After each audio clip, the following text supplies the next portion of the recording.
Life has many options, and having many options can sometimes lead to confusion, and confusion can lead to a lot of struggle. Kahit sa tao po na pwede nating bigyan ng panahon, samahan, isali sa ating buhay, maraming choices. Choosing companions, associates, and friends, even material for friendships and lasting relationships can bring about a lot of confusion. Who is better? What is better? We are shaped by the company we keep, and so we have to be very careful and prayerful about the choices we make in choosing our company. At sa patuloy po ng ating paghanap ng buhay na kagustuhan sa atin ng Panginoon, matahimik, mapayapa, maunlad, pag-usapan natin sa tulong ng Diyos, the better company. Sino nga ba ang higit na mabuting kasama?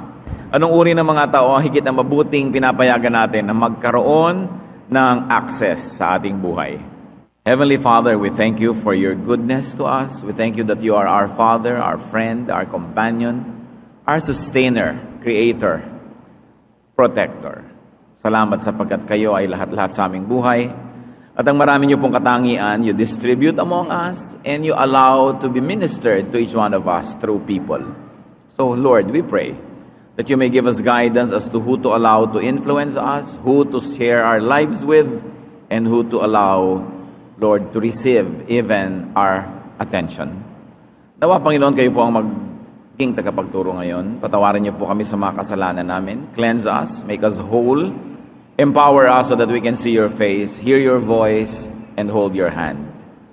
Cleanse us from all our iniquities, wash us clean so we can walk into your holy presence and gaze at your beauty and marvel at your wisdom.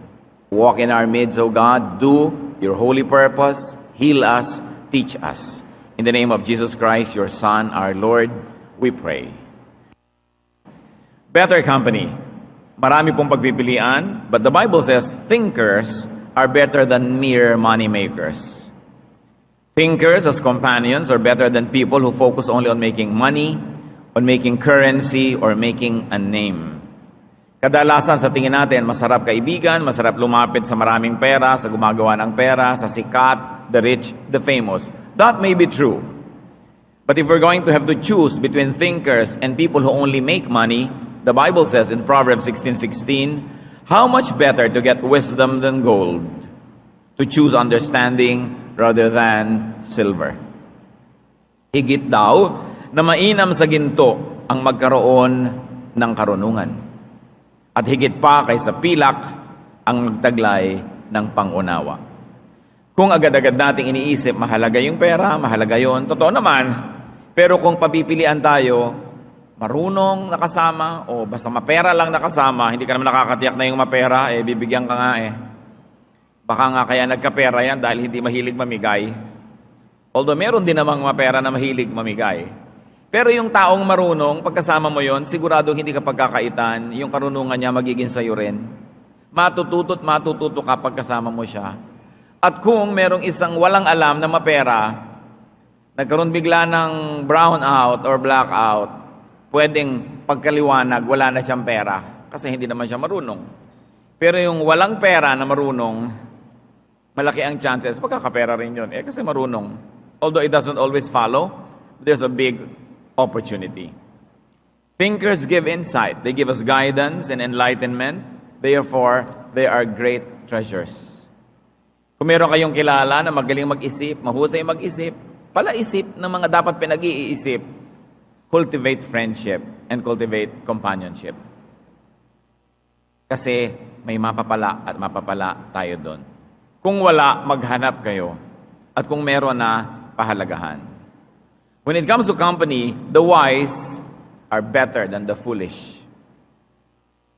One's intellectual superiors are better as companions than one's intellectual juniors. Kung pipili kayo ng kasama, mas marunong sa inyo o mas marunong kayo, palagay ko naman malinaw, na kung tayo'y sumasama doon sa mas marunong sa atin, tayo'y maraming matututunan. Kasi ikaw na yung bida, ikaw na yung teacher, ikaw na yung nando sa top of the food chain, pero lahat naman ng kasama mo, wala ka nang mapala. So nauubusan ka yung kasama mo sila, samantalang kung kasama natin ay marurunong, tayo'y nadadagdagan. Ecclesiastes 7:5, it is better to heed a wise man's rebuke than to listen to the song of fools. Mas mahalaga yung pamiminta sa'yo o pagkikriticize, pagtutuwid ng isang marunong kesa pagpupuri ng isang hindi naman. Mas mabuting makarinig ng saway ng matalino, sabi sa Biblia, kaysa isang mangmang ang pupuri sa'yo. So do you wish to preside over a company of fools? Or rather sit at the feet of a wise man or a wise woman? Kumisang gustong-gusto natin yung feeling bida tayo. Kaya gusto natin yung less ang kasama natin. Pero wala tayong mapapala. Kung tayo may nakikitungo dapat dun sa mga people who are less than we are in terms of knowledge or intelligence or wisdom, it must be our time to give to them. It must be our time to be kind and charitable. But if that's the only thing you'll do in your life, then you will never grow. Marami pong mga magagaling na babae, ang huhusay, ang tatalino, mga edukada, marami pa mayayaman at ang gaganda. Nagtataka bakit yung mga asawa nila nagkakaroon ng kulasisi na according to them mukhang pusa. Sabi, takang-taka naman ako, ang ganda-ganda ko, de buena familia, edukada, matalino, makinis, mabango. Bakit yung asawa ko na humaling sa isang kung sinong karakter? At kung susuriin, kasi pagkasama niya yung babaeng yun, he feels like a king. Pagkakasama ka naman kumisan, dahil ikaw si Reyna o si Prinsesa, the husband feels like a pauper or a beggar or a janitor. Kaya matatalino ang mga babae na kahit sila ay matataas ang kalagayan, pinag-aralan at napakagaganda, you still are able to make your husbands feel like kings. Kasi, ang mga tao, ang tendency, gusto nilang kasama yung sila yung bida, hindi yung sila yung underdog. In terms, of course, of the relationship between a husband and a wife, you must feel each other like king and queen. Pero tanggapin natin ang katotohanan na mas gusto ng iba sumasama kung saan sila nagniningning, sila yung pinakasikat, sila yung pinakabida. But the Bible says, no, wala ka mapapala kung ikaw na yung pinakamagaling doon. Proverbs 27:17, as iron sharpens iron, so one man sharpens another. Pag pumipili po kayo ng kasama, mga kapatid, yung pagkatapos ninyong mag-usap, kahit pa kayo nagtalo, okay, nagpurihan, o wala namang masyadong lalim ang pinag-usapan, pag uwi mo, naramdaman mo, tumalino ka. Nadagdagan ang alam mo. Hindi yung para ang feeling mo, matapos mo siyang kausapin, mukhang pumurol ang isip mo. Mukhang lumiihit ang mundo mo, bumabaw ang iyong mga kagustuhan na pag-usapan. Walang kwenta yon. Bakal ang nagpapatalim sa kapwa bakal, sabi ng Biblia, at isip ang nagpapatalas sa kapwa isipan. So kailangan, hindi lang yung ang saya naman nakasama siya, tawa ako ng tawa, na puno ng hangin ang tiyan ko. Hindi naman yun ang goal ng pakikipag-usap lang, bagamat paminsan-minsan nakakatulong. Pero kailangan, pagkatapos yung mag-usap, sabi mo, tumalino ako. May nalaman ako, may nadagdag sa akin. At higit sa lahat, mga kapatid, nagkaroon ako ng kaliwanagan. I was enlightened. Alam niyo, pinagkaiba ng liwanag at hindi liwanag. Ang ganda-ganda ng mga alahas mo, mga brilyante, mga perlas, mga ruby. Pero pag walang liwanag, di ba, hindi mo naman siya kita. Pero pag naliwanagan, dumaan ang liwanag sa kanyang likod, sa kanyang gilid, kumikislap, gumaganda siya. Ganun ang lahat ng bagay pag naliliwanagan. Ang isip mo man, may laman naman eh. Pero unless tamaan ang liwanag yan, hindi siya magniningning. At may mga tao na ang kanilang katalinuhan, liwanag. Pag nakakasalamuhan natin, nakakausap, yung dati na nating alam, na alam naman nating nandun, nagkakaroon ng mga bago at magagandang kahulugan. Yung mga karanasan natin na hindi natin maintindihan kung anong connection sa isa't isa, para mga hiwa-hiwalay na sampagitan natutuhog, nagiging kwintas. Pag ang kausap mo marunong. Pati ang sarili mong hindi mo mauna-unawa, ang ugali mong hindi mo maintindihan, oras sa kanyang sinuri, ay lalo mong naiintindihan. Gumaganda ang pananaw. Ito ang mga tao na blessing sa buhay. Dapat meron tayong mga ganyang kasama at kausap. Hindi lang laging masaya kasi. Wala namang nararating yung kasiyahan kung puro ganun na lamang, puro walang katuturan na tawanan ng tawanan, pagkatapos hindi naman aasenso ang iyong pag-iisip. Company and conversation should lead to personal improvement and to personal brightness. At makikita pa po natin ang pinagkaiba ng foolish people sa wise people. Because according to the Bible, desperate beasts are better company than foolish men. Tulad ng sinasabi sa Proverbs 17:12. Better to meet a bear robbed of her cubs than a fool in his folly. Wala naman tayong bear o oso sa ating kultura. Pero yung mga oso or bear, sobrang mabagsik na mga hayop yan at malalaki. At kayang-kaya kanyang pagpilas-pilasin na parang papel, lalong-lalo kung ang kanyang mga anak na mga maliliit ay nawawala. Napakabagsik niyan at galit na galit at ang makasalubong ay talagang pagbibintangan niya na siyang kumuha ng kanyang anak kaya paghihigantihan niya. Pero anong sabi sa Biblia? Mabuti pang harapin ang inahing osong inagawa ng anak kaysa kausapin ng isang mangmang na lublob sa kahangalan. Mas mapanganib daw na may kasama kang mangmang kaysa makasalubong mo ay isang osong galit na galit. Mas malaking damage ang magagawa sa iyo nung mangmang. So halimbawa, para lang sinabi, total ang marami sa Pilipinas ay cobra. Mabuti pang may katabi kang cobra na galit kaysa may katabi kang mangmang na tawa ng tawa at bulong ng bulong sa iyo. Mas mapapahama ka daw, sabi sa Biblia. Because the company of foolish people is more dangerous, more destructive, and more lethal than an encounter with the raging beast. What are the dangers of being with foolish people? Proverbs 14:7, stay away from a foolish man, for you will not find knowledge on his lips. Iwasan daw ang makisama sa mga taong mangmang, pagkat sa kanila ay wala kang mapupulot na kaalaman. Sa Proverbs 30:20, he who walks with the wise grows wise, but a companion of fools suffers harms. Ang nakikisama sa may unawa ay magiging matalino, ngunit ang kasama ng mangmang ay masusuong sa gulo. Puriin ang kasama. Puriin ang pinakikisamahan. Hindi po sinasabi ng Biblia na tayo umiwas na lang buong buhay at huwag man lang makipag-usap sa ating ituturing na mangmang. Ang sinasabi, kung ating lilimiin, huwag kang sobrang makisama to the point na na-influence ka na. Sumama ka, maging charitable ka, maging mabuti. Ikaw naman siguro ang dadaluyan ng karunungan para siya dumunong. Pero ikaw dapat na nagtuturo, hindi ikaw ang tinuturuan. Ikaw dapat ang nakaka-influensya, hindi ikaw ang nakakaladkad niya sa kanyang mga kahangalan sa buhay. At pagkaalam mo na ang kausap mo'y hangal o mangmang, maingat ka.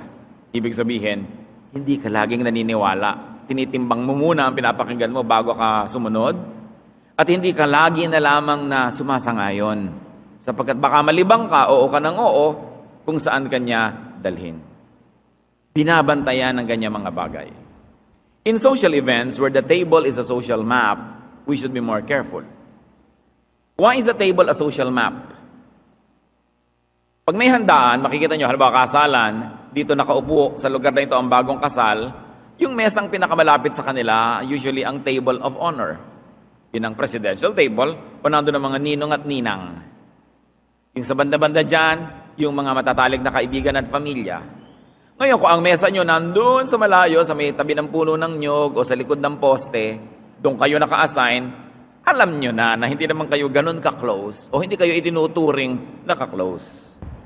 In other words, that table is a social map. And according to some ethical standards, kung ako yung host, yung itabi ko sa kanan ko, yun ang pinakamatimbang sa lahat. Yun ang binibigyan ko ng honor. At yung sa kaliwa ko, yung susunod.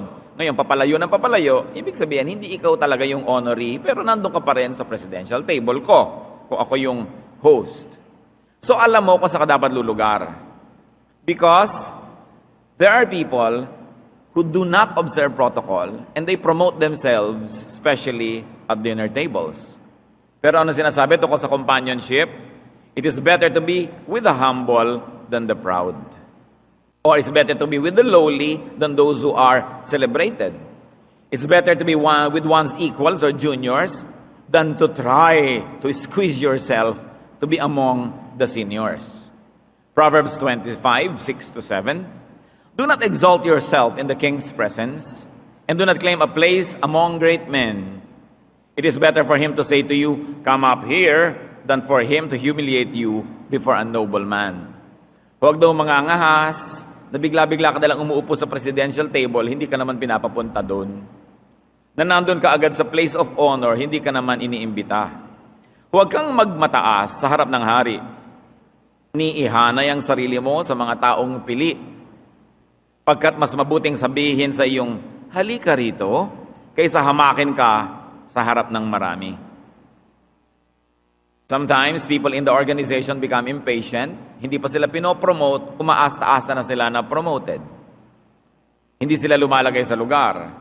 Number 3 o number 4 o number 5 sila sa hierarchy, nag-a-aspire agad na maging number 2 o number 1, hindi pa naman panahon. Impatient, over-ambitious, and social climbing juniors usually ruin themselves. Do not exalt yourself prematurely. In fact, ever. Because if you are good, there is no way for you to go but up. Hot air will always rise. And if you're really hot, you will rise. Hindi mo kailangang pilitin yan. Do not ruin yourself by positioning yourselves among the great, among the nobles, when you are not yet being invited by the situation to do so. Napapahiya tuloy yung iba. Tayo po mga Pilipino, hindi naman natin problema yan Masyado nga tayong self-effacing. Pag may mga programa nga, halos ayaw mag-upuan ng mga tao sa harap. Kasi iniisip nila yun ang place of honor. Kaya punong-puno na yung likod, walang tao sa harap. Kadalasan pa nga ganon. Pero kung sakasakali man na mayroong matutuksong i-promote ang sarili niya, it's better to be humble and then be promoted than to be proud and then demoted. Ang Panginoong Jesus mismo, anong sabi niya sa Luke 14, 7-11? When someone invites you to a wedding feast, do not take the place of honor. For a person more distinguished than you may have been invited. If so, the host who invited both of you will come to you and say, give this man your seat. Then humiliated, you will have to take the least important place.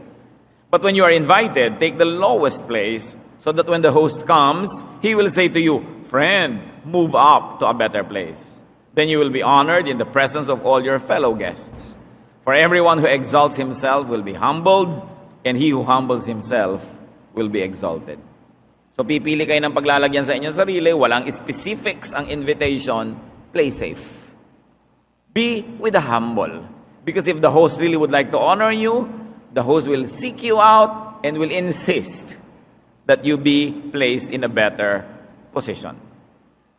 Talking about company, it is better to be with the oppressed instead of the oppressor. Proverbs 16:19, better to be lowly in spirit and among the oppressed than to share plunder with the proud. Higit daw na mabuti ang magpakumbaba kahit na mahirap, kaysa makihati sa yaman ng mapagmataas. Sino ang dapat makinig nito? Lahat tayo. Kasi kadalasan namimili tayo, kanino ba ako kakampi? Sa nang-aapi o sa inaapi? Sa makapangyarihan o sa mahirap? O sa mahina? Unless it is very clear that those who are powerful are really the righteous ones also, and therefore we are, of course, to side with righteousness, whether or not the righteous is weak or strong, poor or rich. But when that is not clear, and very especially if it is clear that the oppressor is unrighteous, or the powerful is unrighteous, the people of God are taught by Scripture to side with the oppressed. Lalong-lalong dapat pansin ito ng mga abogado, ng mga hukom, ng mga huwes, people of power or influence. May lalapit sa inyo, nagtatalo ang kaso, isang mayaman, isang mahirap, isang makapangyarihan, isang mahina. When the line is not clear, you know na dapat hinihingi ng Biblia na bigyan natin ng higit lalong pagtingin yung kaawa-awa, yung mahina, yung mahirap. Power is God-given. Ito'y pahiram lamang. And power should glorify God. Very clearly, God is on the side of the oppressed. God is on the side of the weak and the victims of abuse. Unless the oppressed or the weak or the victims of abuse are really very, very unrighteous, that's why they are being oppressed, or that's why they are weakened, or they have become victimized by their own folly, then we know that we should take up their causes. Psalm 9:9, the Lord is a refuge for the oppressed, a stronghold in times of trouble. So do not insist on hobnobbing and rubbing elbows with oppressors, though they may look glamorous. refuse to walk in the counsel of the wicked, though immediately sometimes they give satisfaction. Choose the better company. Kung tayo namimili, kanino ba ako ngayon makikiumpok, kanino ba ako makikipagmabutihan, itatanong nyo lang, kung si Jesus ay narito, kanino kaya siya makikiupo? Halimbawa, merong isang grupo dyan, isang mesa ng super strict, super righteous, super duper, squeaky clean religious leaders. At meron dito isang mesa ng mga sinners. Sa palagay nyo, saan uupo si Jesus? Pag-isip-isip. Jesus decided to throw his lot among these people, to give them validation, give them companionship, teaching, to give them guidance, and to give them strength. Kaya si Jesus kinilala, friend of sinners. In fact, his harshest words were against the hypocritical and self-righteous religious system. Kaya hindi tayo lang dapat ikinakahiya na, ay, kasama ako ng mga kapuspalad, kasama ako ng mga makasalanan, kasama ako ng mga taong labas, kasama ako nito mga people who fall in the cracks. Kasi si Jesus man, pinili niya na doon makisalamuha. Doon siya nakisama, hindi siya nakisama. Siya ay nakisama, nakisalamuha, nakipagmabutihan para siya maging blessing sa mga yon. At tayo man ngayon, pwede natin gawin yan. The better company, mabuti pang wala na lang kasama kaysa magulo. None or oneself alone is better than a vexing wife or a vexing companion. Proverbs 21:9, better to live in a corner of the roof than share a house with a quarrelsome wife. Isang talinghaga. Yun po mga bubong sa mga bahay sa Israel, flat. Pwede ka doong matulog. Pwede kang magtayo ng konting bubong, konting dingding, at tinatawag nila yun na upper room. Hindi katulad ng mga bubong natin, saka naman titira doon, matibong yung mga bubong natin, mahuhulog ka. So, yung metaphor has to be understood. Ang ibig sabihin lang dito, mabuti pa, manahimik ka na lang magsolo sa buhay mo kaysa may kasama ka na ang gulo-gulo. Masarap pa ang tumira sa bubungan ng bahay kaysa sa loob ng bahay na ang kasama ay asawang madaldal. Mga madadaldal na asawa. Ha? Sabi sa Biblia, mabuti pa na ang inyong asawa ay magtira na lang sa malayo sa inyo. Kesa kayong kasama araw-gabi, tapos takitita kata, walang katapusan. No? Desiderata, avoid loud and aggressive persons. They are vexations to the spirit.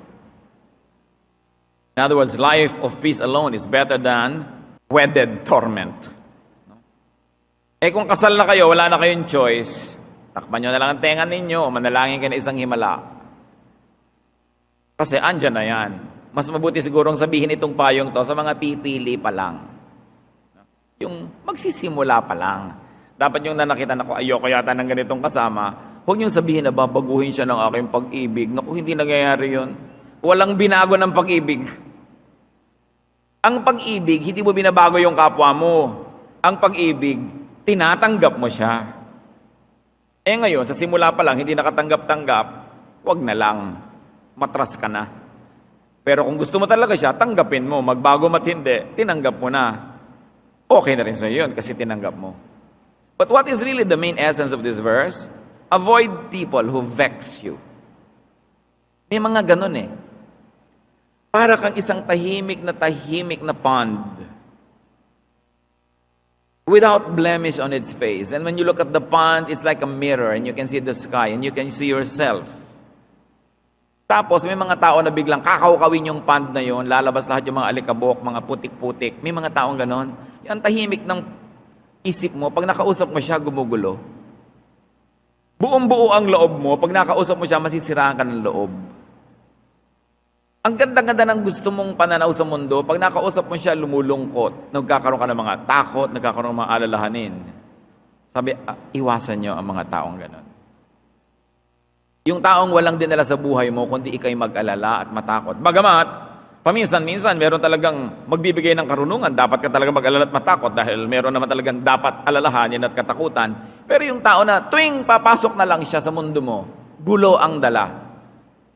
Iwasan daw yan. Meron ba kayong kilalang ganyan? Tuwing may mag-aaway, kasali siya. Tuwing meron magkakaroon ng intriga, kung hindi siya pinagmulan, siya ang nagpalala. Tuwing meron na lamang na hidwaan, kasangkot siya. Sabi, huwag kayong sasali sa ganitong mga tao. Yung sinasabi sa Laguna, mga maligalig na mga tao. Mga magulong tao, iwasan. Better company, gentlemen or gentlewomen, rather than hot-tempered men or women. Proverbs 16:32, better a patient man than a warrior, a man who controls his temper than one who takes a city. Meron kasi ditong reaction dahil siyempre hinahangaan lalo na nung mga unang panahon yung mga mandirigma, hinahangaan yung mga nasasakop nilang ibang lungsod, magagaling sila mga general, mga sundalo. Pero sabi sa Proverbs, mas mainam pa, mahinahon ang iyong kasama kaysa isang mapusok na tao. Mabuti pa yung gentle kaysa warrior na victorious. Higit na mabuti ang tiyaga kaysa kapangyarihan at ang pagsupil sa sarili kaysa pagsakop sa mga bayan. So people who are self-controlled are precious. Kung napapansin ninyo na kung may mga kasama kayo, wala kayong ginawa kundi mang-awat. Kasi malalagay siya sa gulo, meron siyang gustong suntukin o bugbugin, meron siyang gustong sabunutan, meron siyang gustong sugurin. Lagi na lang, sabi, kung maiwasan nyo ang taong to, iwasan nyo. Kasi madadamay kayo. Masusuong at masusuong kayo sa gulo. Avoid people who have no self-control.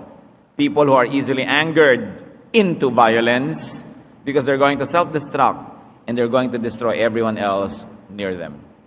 Better companion, yung peace-loving person.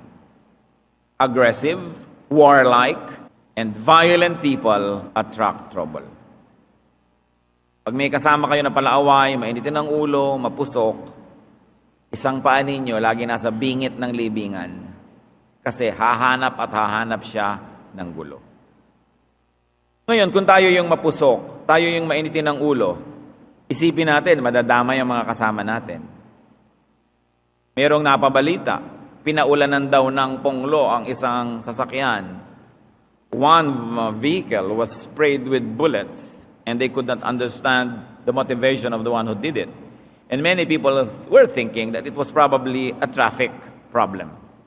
Baka nagkainisan yung dalawang driver. Ikaw namang driver, ang yabang-yabang mo, nang kakat ka o tinatalo mo siya o iniinis mo siya. Lalo pang at nasa tama ka at mali siya, talagang pinilit mong itama yung sarili mo, ipakita mo sa kanyang mali siya. Kung punong-puno pala ng mga violent people yung sasakyan na yun, may mga baril, pinagbabaril ka, ay ano pa, tama ka nga, ipatay ka naman, tinamaan ka ng bala. Para ano nahahanap ka ng gulo? May mga tatay na mga pasiga-siga, may napasama lang ng tingin, hahamunin ng babag, kasama yung asawa at mga anak, binaril silang lahat, di ubos. Kaya kahit ikaw, matapang, handa kang sumuong sa gulo, iniisip mo rin, may kasama ka eh. Lalo mga drivers, driver ka halimbawa, may pasahero ka o may amo ka, dahil sa init ng ulo mo, pinagbabangga kayo, hinulog sa bangin ng katabi nyo, di lahat sila nadamay dahil sa'yo. Kaya inaalala mo yung ganung mga bagay, hindi ka pwedeng painit-init lang ng ulo, may kasama ka eh.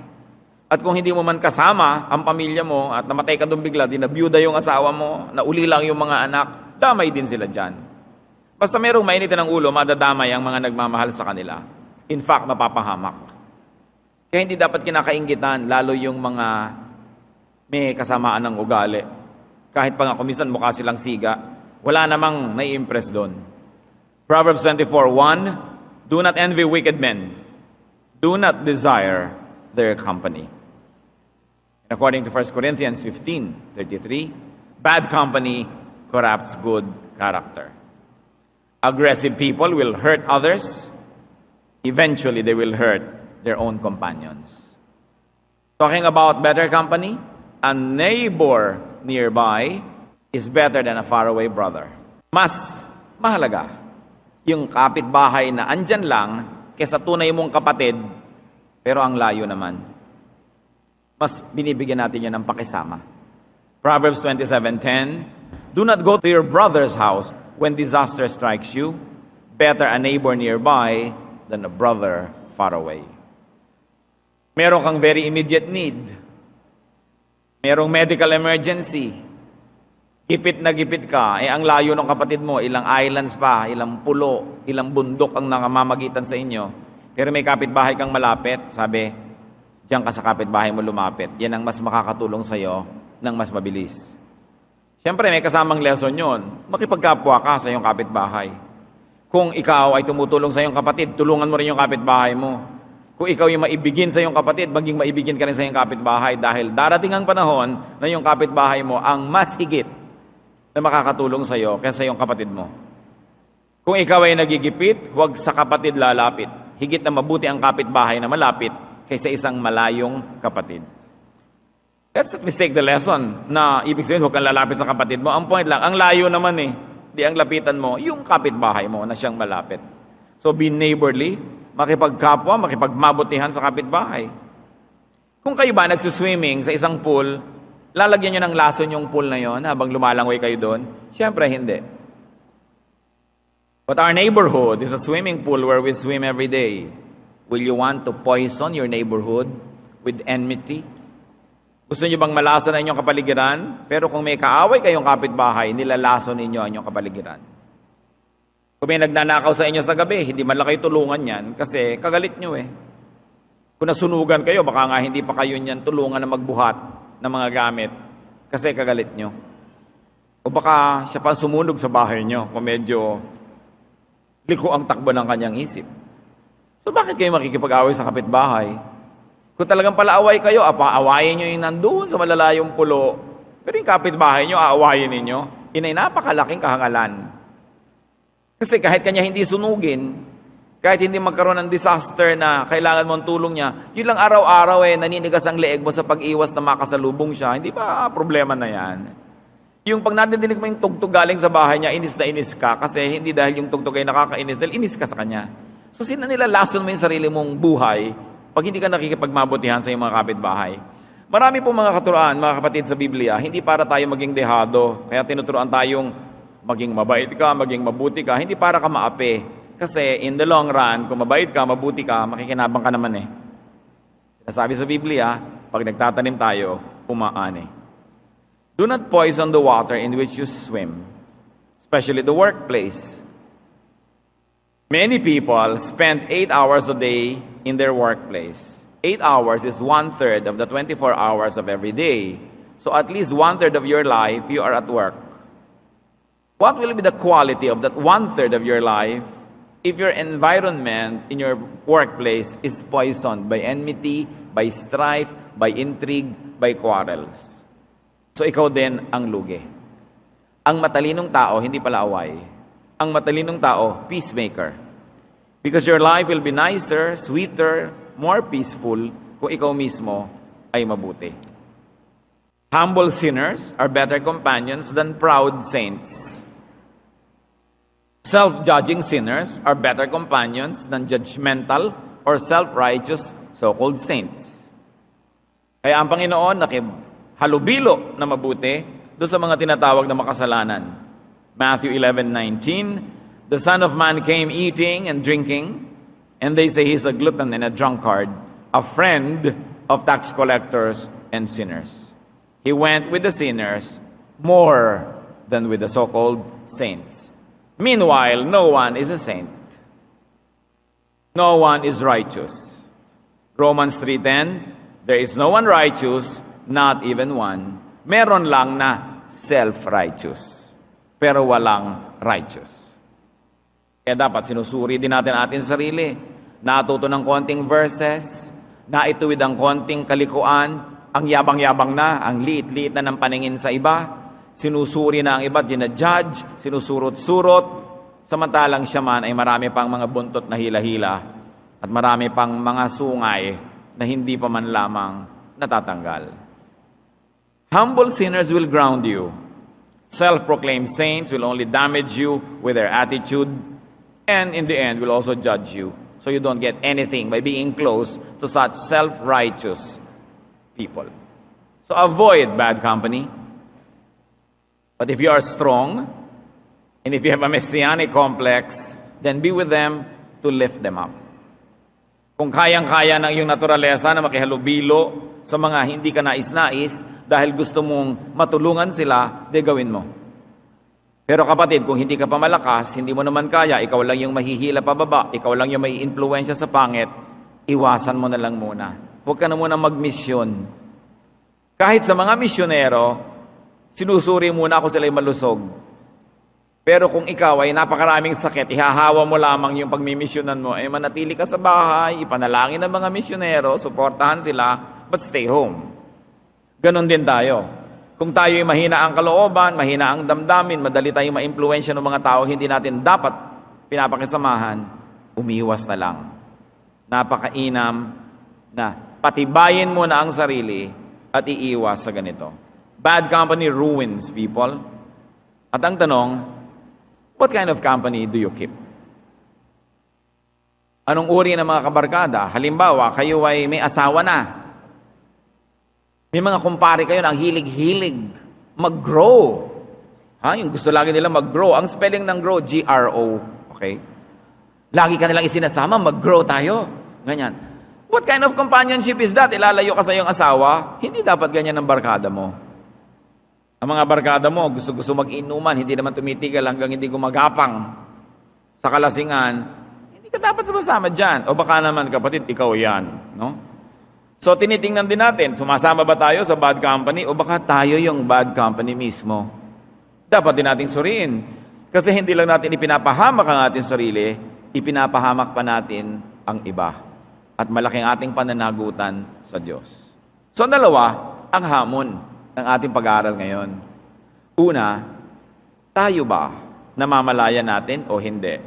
Nahihila sa hindi mabuti because of the undesirable company that we keep. Pag-isipan yan. Isipin how to phase out this kind of companionships. At pangalawa, tayo kaya ang nakakahila pababa sa ating kapwa. Mas malaki ang ating pananagutan. And you know, evil likes company.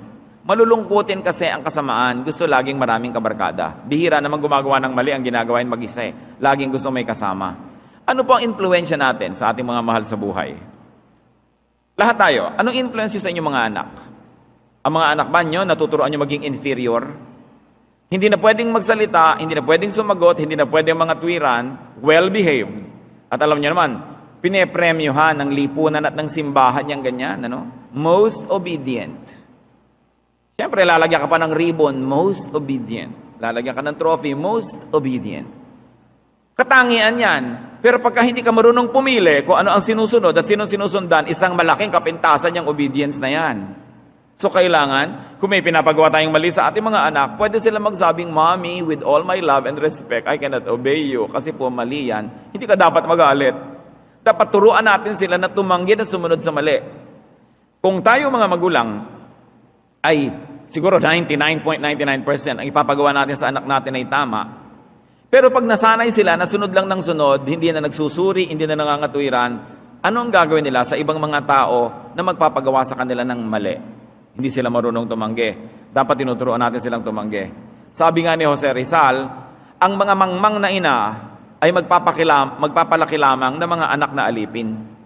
Sapagkat aarugain nila at kakandungin sa kandungan ng kamangmangan at kadiliman ng mga anak para palakihin lang ito upang maging alipin ng iba. So anong influence natin sa ating mga anak? Tinuturuan ba natin silang mga tuwiran? Hindi masama mga tuwiran, basta magalang. Pero dapat pwedeng mga tuwiran, pwedeng tumanggi. Hindi pag sinabi natin, sunod na lahat. Kasi pag nasanay silang ganon, paglaki, kahit na si Satanas ang yumaya, sama. Kasi hindi marunong tumanggi. Anong influence natin sa ating mga asawa? Yung asawa nyo ba na dating namumulaklak na talagang napakaganda ng kanyang pagkatao mula nung napangasawa kayo, naluoy? Dahil hindi nyo pinayagang mag-blossom, hindi nyo pinayagan na magkaroon ng karir, hindi nyo na pinayagan na maging tao, naging anino nyo na lang. Anong influence nyo sa inyong asawa? Ang dami ko nang nakita mga lalaki na ang huhusay, ang gagaling, makikisig, mga masisigla, pero 10 years into their marriage, nawala lahat yon. Ginanya nung asawa. Nawala ng boses. No? Naging tau-tauhan. So, ano nangyari dito? Bad influence ang wife. Kuminsan yung husband din, bad influence. But you know, kabiyak nyo sa buhay, dapat napaka-positive na influence nyo, hindi negative. Ano ang ating impluensya sa ating mga empleyado kung kayo yung amo, kung kayo yung manager, kayo yung employer? Anong impluensya natin sa ating kapwa empleyado? May darating na bago, ang aga-agang pumasok, ang sipag-sipag. Eto ka na ngayon, walang kwenta yan, huwag kang papasok na maaga dito. No? Anong impluensya ang ibibigay mo sa kanya? Ang kurap-kurap nyo na, idadamay nyo na agad yung bago. Maganda bang influence yun? Tinignan din natin, ano ang influence ko sa mga classmates ko? Ano ang influence sa inyo ng mga classmates nyo, kayong mga estudyante?